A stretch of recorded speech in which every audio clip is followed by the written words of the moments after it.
আপনারা কি জানেন বন্ধুরা, কাল সুপ্রিম কোর্ট এআইএফএফ এর কনস্টিটিউশন সম্পর্কে রায় দিয়েছে। সব কিছুই ঠিক ছিল সকাল অবধি, কারণ সকাল 11টা সাড়ে 11টার দিকে তারা ভার্ডিক্টটি প্রকাশ করে এবং তা দেখে সকলে খুশি হয়, কারণ সেই ভার্ডিক্টে এমন কোনো দিক ছিল না যার ফলে ফিফা ব্যান ইন্ডিয়া খেতে পারে। কিন্তু দিন শেষে সম্পূর্ণ রায়টি যখন বেরিয়ে আসে তখন কিন্তু আবারও আশঙ্কা দেখা দিয়েছে যে ফিফা ইন্ডিয়াকে ব্যান করতে পারে। কারণ সকালে শুধুমাত্র সুপ্রিম কোর্ট এইটুকুই ভার্ডিক্ট দিয়েছিল যে বর্তমানে কিন্তু কল্যাণ চৌবে লিড যে কমিটি আছে তারা কিন্তু থাকবে এবং এখন এই মুহূর্তে কোনো রকম ভোট হবে না এআইএফএফ এর মধ্যে, এবং যারা কমিটিতে আছে তাই চালাবেন সম্পূর্ণ মেয়াদ শেষ না হওয়ার অবধি। কিন্তু সমস্যাটা কোথায়?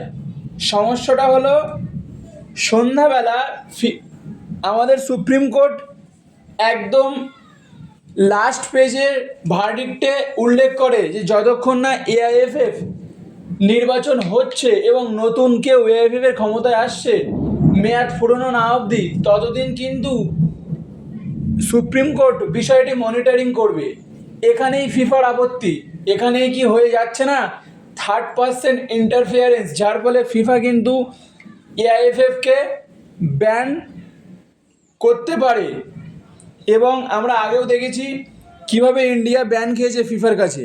কিন্তু এক্ষেত্রে বলা যায় একটা দিক যে কল্যাণ চৌবে এবং তার টিম কিন্তু কিছুটা স্বস্তি পেল, কারণ এই মুহূর্তে যদি ভোটাভোট হতো তাহলে কিন্তু কল্যাণ চৌবে ভোটে দাঁড়াতে পারত না।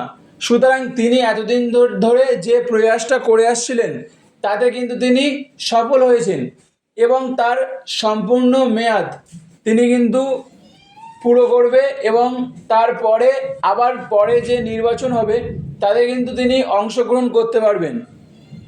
তো সুপ্রিম কোর্ট ভার্ডিক্টে এটুকু তো পরিষ্কার যে বর্তমানে কোনো ভোট হচ্ছে না এবং কল্যাণ চৌবের লিড কমিটি কিন্তু আইএসএল ব্রডকাস্টিং কারা করবে সে নিয়ে সিদ্ধান্ত নেবেন এবং বাদবাকি ফুটবল রিলেটেড জিনিস নিয়ে যে কথা বলার তা কিন্তু এআইএফএফ কল্যাণ চৌবের লিড নেতৃত্বে যে বোর্ড আছে তারাই কথা বলবেন। ভোট আপাতত হচ্ছে না। প্রফুল্ল প্যাটেল ও কল্যাণ চৌবেরা কিন্তু এটাই চাচ্ছিল, কারণ এই মুহূর্তে যদি ভোট হতো তাহলে কিন্তু কল্যাণ চৌবে প্রফুল্ল প্যাটেল কেউই ভোটে দাঁড়াতে পারত না।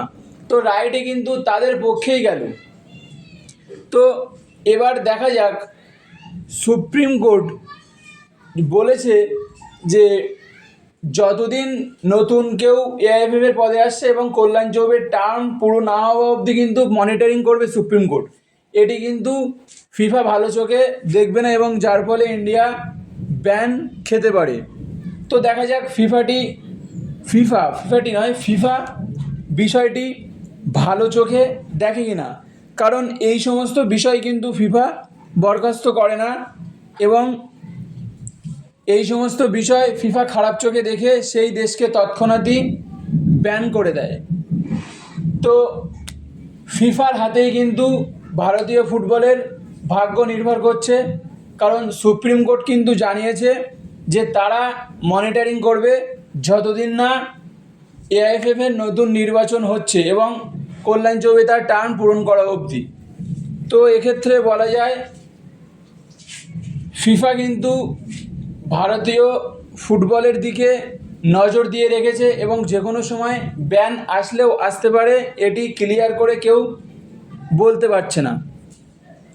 প্রফুল্ল প্যাটেলও কিন্তু এই রায়ে খুশি হবেন, কারণ তিনি খুবই একটি বড় মাপের ব্যক্তিত্ব এবং তিনিও চেষ্টায় আছেন এআইএফএফ এর পদে আবার বসার, এবং তিনি কিন্তু কুলিং পিরিয়ড কাটাচ্ছে। একজন তার নির্দিষ্ট মেয়াদ শেষ হওয়ার পর আর একজনের নির্দিষ্ট মেয়াদ শেষ না হওয়া অবধি কিন্তু ভোটে দাঁড়াতে পারে না। সেই জন্য যখনই কল্যাণ চৌবে তার নির্দিষ্ট এআইএফএফ এ লিডিং টার্ম শেষ করবে এবং তখন কিন্তু প্রফুল্ল প্যাটেলও এলিজিবল হয়ে যাবে ভোটে দাঁড়ানোর জন্য। তো বুঝতেই পারছেন কারা বা কাদের স্বার্থসিদ্ধি এখানে হয়েছে, আর ইন্ডিয়ান ফুটবল এভাবেই যদি চলতে থাকে তাহলে কোনো দিনই এগোবে না। তো দেখা যাক সুপ্রিম কোর্টের যেই রায়, এই রায়ের ফলে কি ফিফা ইন্ডিয়ান ফুটবলকে ব্যান করে নাকি ঠিকই থাকে।